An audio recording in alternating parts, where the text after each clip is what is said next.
అదే తెగించి బతకడం నేర్చుకోవాలండి, లేకపోతే చంపుతారండి. కత్తులాడరు దుర్మార్గులు. నాలుకల్ని కత్తుల కంటే వాడి సాగు కొడతారయ్యా. కొంతమందికి నేను అప్పులయ్యాను నన్ను అంటారు, నాకు మాట వచ్చింది. నీ కాడికి మనగాళ్ళకి మాట వచ్చింది, పెద్ద నువ్వేం ఇదే అయింది.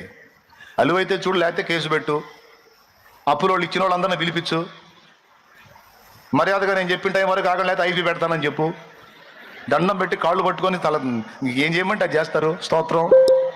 దానికి నువ్వు వచ్చేది సోదోడా. అలువైతే చూడవా, ఎలా అయితే స్టేషన్కి పో. నా ఇంటి మీద పడి గందరగోళం చేస్తారండి, అప్పు చేసిన మాట వాస్తవే, నాకు ఇచ్చిన మాట వాస్తవ, తీర్చలేకపోయా, నా పరిస్థితులు బాగాలేవు, ఇక సాగు తప్ప నాకేం కనపట్లేదని పోయి కూర్చో. మొత్తం చెప్పు ఒప్పందం, మీరు నాకు టైం ఇస్తే ఇచ్చినట్టు, లేకపోతే ఐపీ పెడతాను. వెంకట్రావు అంత మాట ఎందుకు వెంకట్రావు, ఇప్పుడు ఒక ఏడు అడిగావు, 2 ఏళ్ళు తీసుకో అనకపోతే అప్పుడు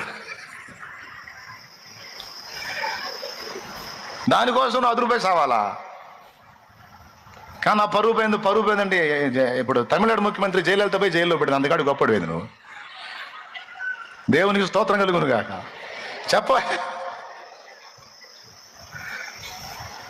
పడలేదా జయలలిత, జైల్లో పడలేదా? ఇప్పుడు సమాధి అయింది.